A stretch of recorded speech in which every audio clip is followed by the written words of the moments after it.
Om Swastiastu. Perkenalkan, nama saya Made Binar Dwarana Rarya Praita, NIM 202161121105, kelas C3. Di sini saya akan memaparkan analisis pemilihan moda transportasi di Bandara Ngurah Rai menggunakan model Logit.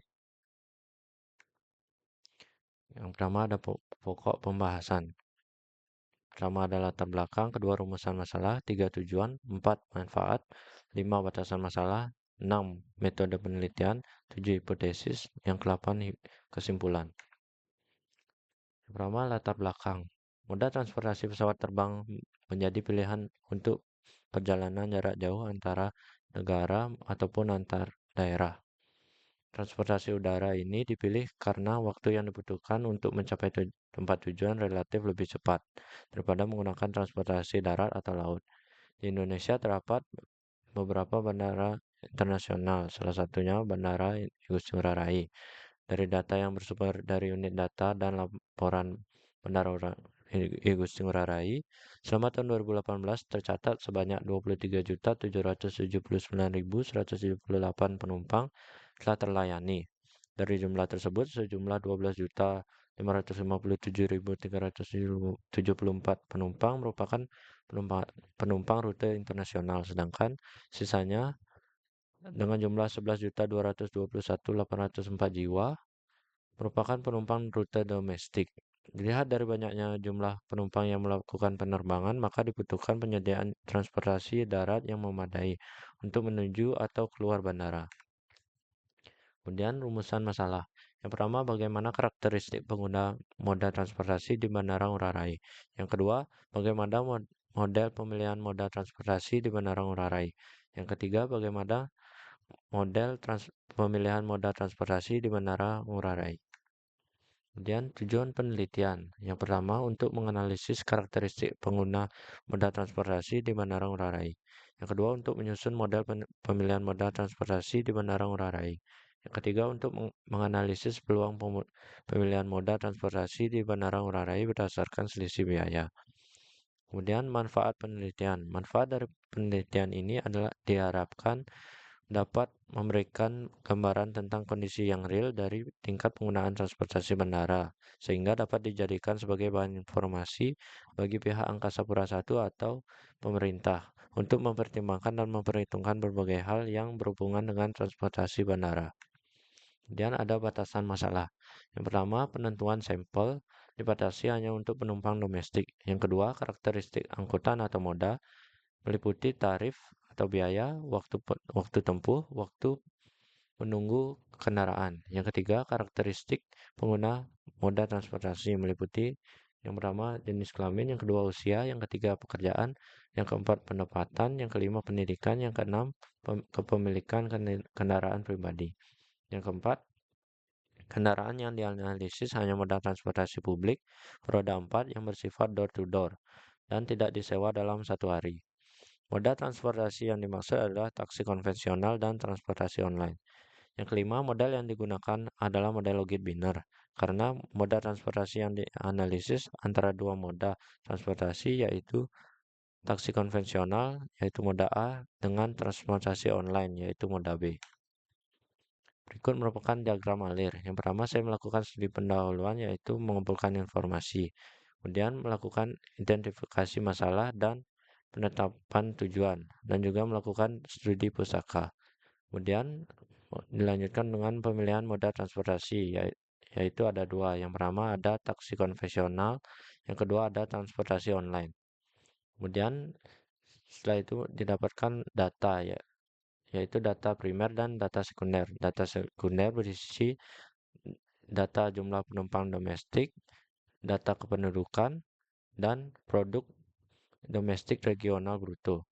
Kemudian setelah mendapatkan data primer, saya akan melakukan desain penelitian. Yang pertama ada metode yang digunakan merupakan metode survei, sampel yang digunakan rumus Lovin, sampling yang digunakan purposive sampling, yang alat yang digunakan merupakan kuesioner. Setelah itu saya melakukan survei percobaan. Apakah desain penelitian bisa diaplikasikan? Jika tidak, desain penelitian akan saya rubah. Jika ya, maka masuk ke pengumpulan data, yaitu data primer dan data sekunder. Kemudian akan dilakukan rekapitulasi dan klasifikasi data. Kemudian saya lakukan pengolahan dan analisis data, yaitu ada dua ya. Yang pertama metode deskriptif, yang kedua model logit. Kemudian eh, lakukan hasil analisis. Setelah itu kesimpulan dan saran. Kemudian kita masuk ke metode penelitian. Yang pertama ada wilayah studi. Wilayah studi penelitian adalah Bandara I Gusti Ngurah Rai. Bandara I Gusti Ngurah Rai merupakan bandara terbesar di Bali yang dikelola oleh Angkasa Pura Airport. Penelitian dilaksanakan di Terminal Domestik Bandara Ngurah Rai. Berikut merupakan gambar lokasi wilayah Bandara I Gusti Ngurah Rai dan juga peta dari terminal domestik. Kemudian penentuan sampel. Metode sampling yang digunakan adalah purposive sampling, yang berarti pengambilan sampel dilakukan dengan cara memilih subjek penelitian sesuai kriteria yang sudah ditentukan.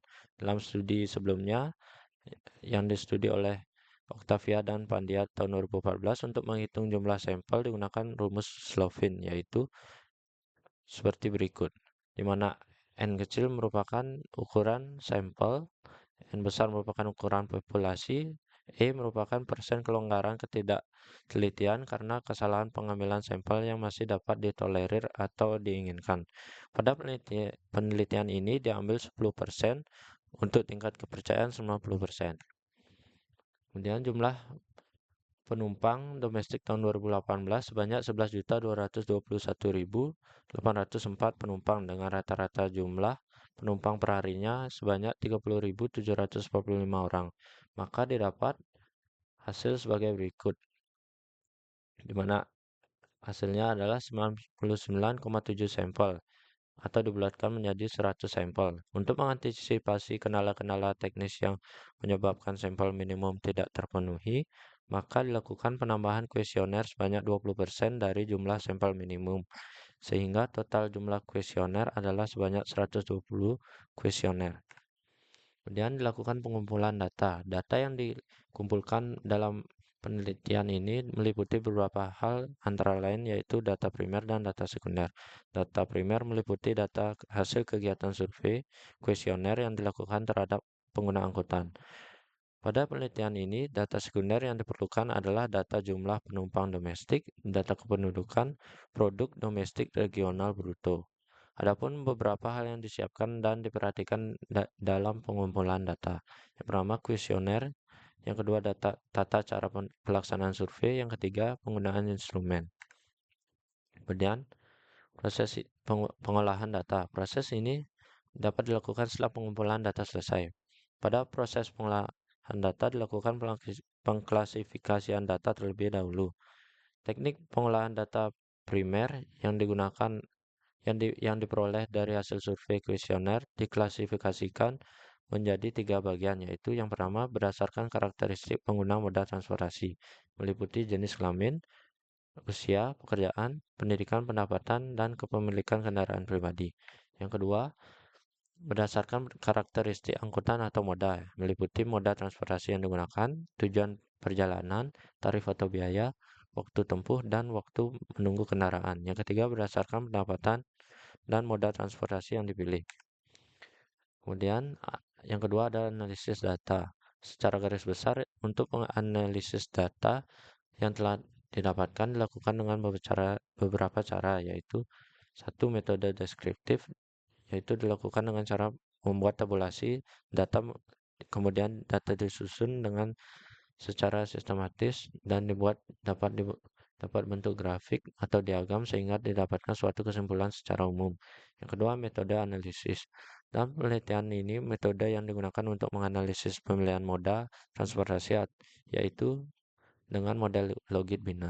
Kemudian hipotesis, selisih biaya antara moda transportasi konvensional atau yaitu taksi dan transportasi online memengaruhi peluang pengguna dalam memilih moda transportasi di Bandara Ngurah Rai. Kesimpulan, yang pertama karakteristik pengguna moda transportasi. A. Karakteristik sosial ekonomi responden, antara lain yaitu pertama jenis kelamin, di mana didapatkan laki-laki 51%, sedangkan perempuan 49%. Dapat dilihat pada diagram. Kemudian usia, terlihat pada diagram transportasi online moda B, pengguna paling banyak usia 17 sampai 25 tahun. Pengguna taksi konvensional paling banyak pada usia 36 sampai 45 tahun. Kemudian eh, kepemilikan kendaraan pribadi dapat dilihat pada diagram. Responden lebih banyak memiliki kendaraan pribadi berupa motor. Kemudian ada pekerjaan. Dapat dilihat pada diagram, mayoritas pengguna transportasi online adalah pelajar atau mahasiswa. Pengguna taksi konvensional, mayoritas penggunanya adalah pegawai swasta. Kemudian ada pendidikan.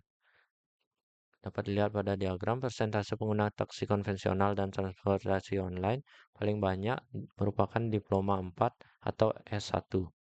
Kemudian pendapatan, dapat dilihat pada diagram mayoritas pengguna taksi konvensional berpenghasilan 4 juta sampai 5 juta. Pengguna transportasi online lebih banyak berpenghasilan 500.000 sampai 1 juta rupiah. Kemudian yang B, karakteristik perjalanan responden ada 5, yaitu yang pertama moda transportasi yang digunakan yaitu moda transportasi online sebanyak 72%, sedangkan taksi konvensional sebanyak 28%. Kemudian yang kedua, tujuan perjalanan. Pengguna transportasi online mayoritas melakukan perjalanan untuk liburan atau rekreasi. Sedangkan taksi konvensional mayoritas tujuan perjalanan untuk pekerjaan dan liburan atau rekreasi. Kemudian yang ketiga jarak tempuh. Jarak tempuh yang paling dekat yaitu 1 kilo hingga 15 kilometer untuk kedua moda. Jarak terjauh transportasi online lebih dari 60 kilometer. Jarak terjauh ke taksi konvensional yaitu 46 kilometer sampai 60 kilometer. Waktu tunggu kendaraan. Waktu tunggu transportasi online relatif lebih singkat daripada taksi konvensional. Kemudian, waktu tempuh kendaraan. Waktu tempuh paling singkat kurang dari 15 menit untuk transportasi online dan 15 sampai 30 menit untuk taksi konvensional. Waktu tempuh paling lama yaitu lebih dari 90 menit untuk transportasi online dan taksi konvensional. Yang kedua ada model pemilihan moda transportasi. Moda pemilihan moda transportasi yaitu transportasi online dengan selisih biaya antara biaya taksi konvensional atau CA dan biaya transportasi online atau CB, yaitu bisa dilihat pada rumus berikut. Dengan koefisien determinasinya sebanyak 68,82%, yang berarti masih ada faktor lain yang mempengaruhi terjadinya pemilihan moda. Yang ketiga, dari model pemilihan moda yang sudah diperoleh, maka dapat disimpulkan bahwa semakin besar selisih biaya antara taksi konvensional dan transportasi online, maka peluang dipilihnya transportasi online di Bandara Ngurah Rai akan semakin besar. Sekian presentasi dari saya. Maaf jika ada kesalahan kata, saya ucapkan terima kasih.